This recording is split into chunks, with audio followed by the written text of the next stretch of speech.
Welcome, friends and fellow horse fiends. Thank you for continuing the ride with me as we change over to the Thinking Horse and Rider. This is the podcast dedicated to helping you find harmony, joy, and success in your riding.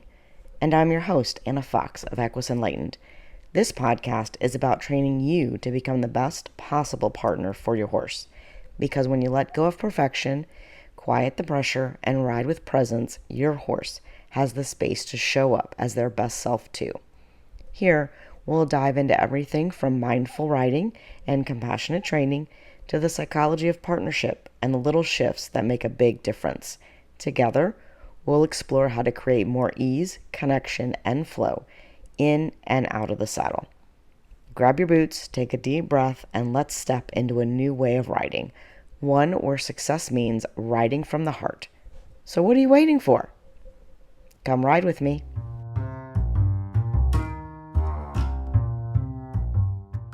There are things we do to horses we'd rather not think about. Not because we're cruel, but because we care so deeply it hurts to look too closely. We shut the stall door, tighten the girth, pull on the rein, tell ourselves it's for their good or for progress. But what if the real progress comes when we admit the quiet sins we commit in the name of our love? Hey horse fiends, I'm Anna Fox, and this is the Thinking Horse and Rider, where we explore the kind of awareness that changes everything. Not just how you ride, but who you are in the presence of horses. Last week we talked about awareness in the sense that we actually notice what our horses are trying to communicate. This is a huge first step in transforming your partnership. But noticing your impact on your horse is true awareness. Because awareness isn't just about reading your horse's emotions. It's about acknowledging the influence of your emotions onto your horse. And by emotions, I'm not talking about the love you have for your horse. That's obvious. I'm talking about those emotions we don't want to talk about. The intrusive thoughts of, am I doing this right? Or, that scares the hell out of me. Or the constant nagging of, should I do that? We've all done things to horses we wouldn't want caught on camera. But acknowledgement doesn't need to be a public confession. Simply changing your awareness is liberation. You know, it's funny, as humans, especially as Americans, we adore freedom. We write songs about it, we tattoo it on our skin, we build our whole sense of identity around the idea that no one tells us what to do. And yet, how do we treat our horses? The beings who embody freedom better than anything else on this planet, at least in my opinion, who are freedom in motion, we lock them up. We fence them in, we decide when they eat, where they stand, who they're friends with, and how they move. We even let our government decide what happens to the free-roaming ones. Isn't that interesting? We, the freedom-obsessed species, have an endless need to control one of our favorite species. That's telling, because underneath that control is always a little fear. And humans are afraid. We're afraid of chaos, afraid of mistakes, afraid of what happens if we don't hold everything together. We call it discipline, or leadership, or training. But often it's all fear in prettier outfits. And the irony, horses don't want to be controlled. They want to trust us enough that they choose to follow us. And yet trust can't grow where fear lives. So we stand there, brimming with love, yet vibrating with anxiety, and they feel all of it, because horses always do. Human psychology is wild, isn't it? We crave freedom, but hoard control. We talk about connection, but deep down we still measure it by obedience. We want a horse who listens, but not one that talks back. We say we love the wild spirit of horses, but we clip their wings the moment it makes us uncomfortable. But here's the beautiful part. Horses don't hold it against us. They don't resent our contradictions. They just wait for us to wake up, to realize that real leadership, real partnership, the kind that horses have amongst themselves, isn't about control. It's about calm and consistency and a kind of grounded awareness that says, I see my own fear and I won't make you carry it. I believe the real work of horsemanship isn't teaching horses to accept confinement or accept the things that we want to do to them. It's really learning to release our own demons, our own fears. The beauty of horses is that they don't need us to be perfect. They don't need us to explain, justify, or fix everything we've ever done. They just want us to acknowledge it. That's it. The moment we stop pretending that control means safety, something magical happens. The horse softens. And you will too. Because now they can finally feel us. Not the mask, not the tension, not the rehearsed version of ourselves we've been taught to show them, because we know they can smell fear. They'll just see us and know us, which is exactly what horses want. When we actually let our horses see our weaknesses, they don't take advantage of them. They don't lose respect for us. They embrace them and they trust us for showing them. And that is really the moment where partnership begins. The kind of partnership that allows us to breathe, trust, listen, and flow. The kind where leadership is not a command, but a current. And sometimes it flows your way and sometimes it flows their way. We can't rewrite the things that we've done. The hours of solitary confinement, the moments of frustration we've expressed, the times we tightened the rein too soon or the girth too much. Sometimes we can't even change those things right now. But we can change how we show up right now. And to start doing that, I want you to think of one thing you might do around your horse that's all about control or fear. Ask yourself, what if I change that one thing?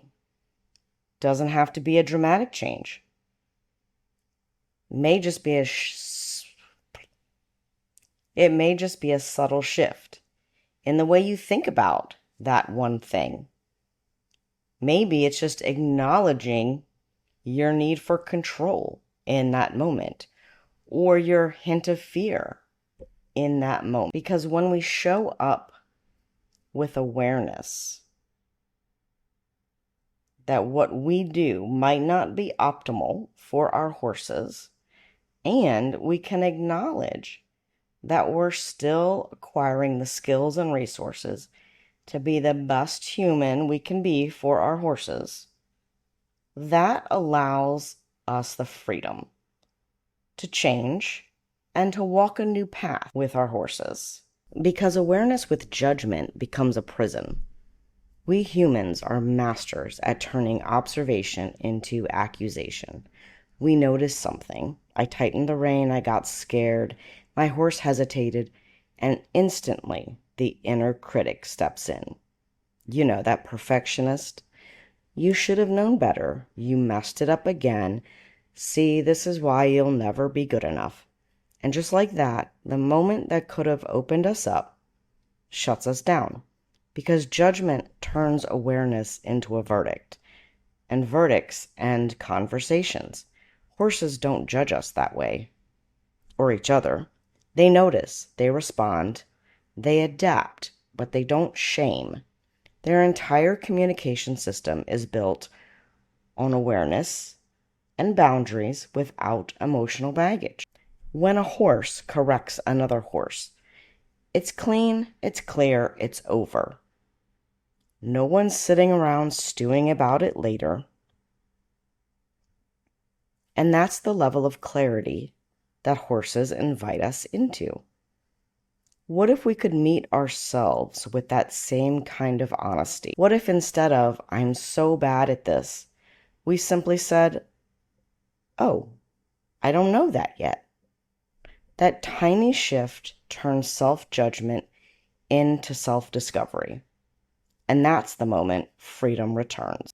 And that's what I teach in Reconnect, Rebuild, and Ride with Heart. Why do I think these concepts are so important to teach? Because I feel like there are so many riders out there, just like I used to be, who want to know how to do better for their horses. You're tired of all of this, show them who's boss and don't let them do that.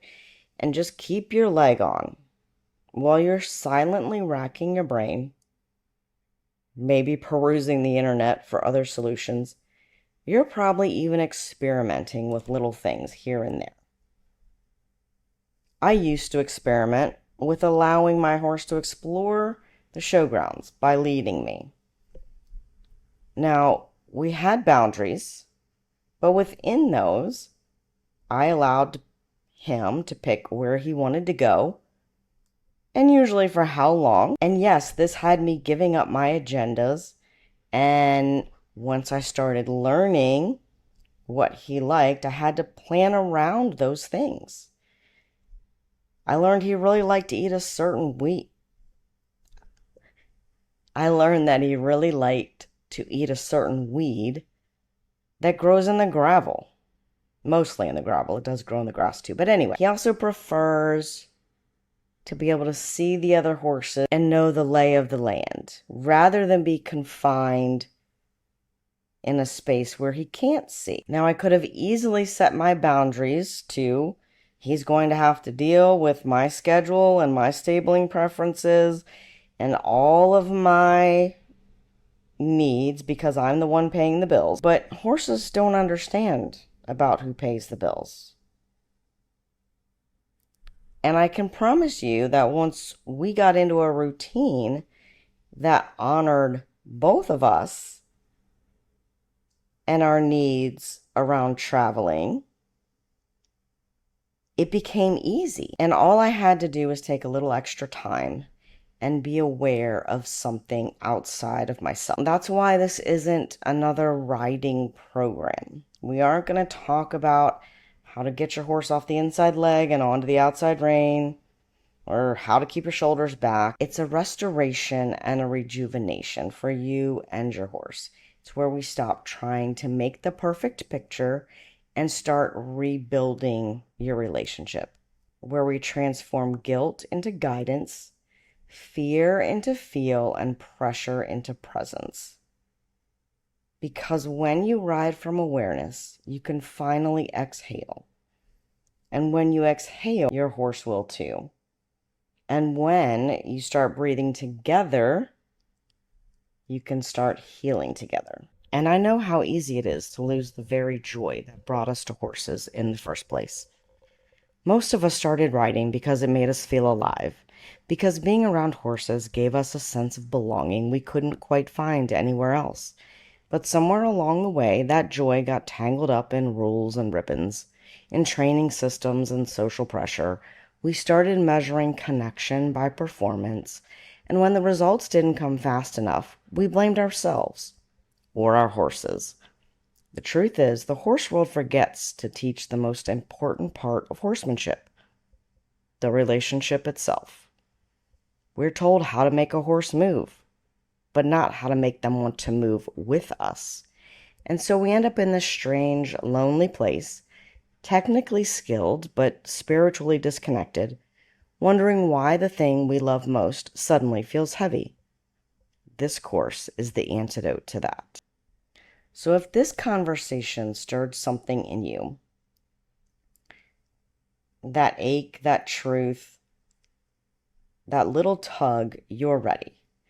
Join me and a small circle of fellow equestrians who are learning how awareness becomes art in motion. I'll put the link to the course in the comments so you can save your spot today.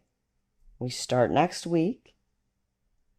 Awareness is where we'll begin, but partnership is at the heart of this journey. And to get you started, we're going to do another 10-minute or less experiment.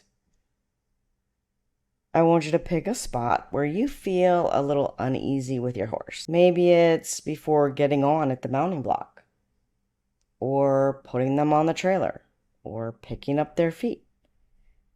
Notice the first part of this experiment is you noticing.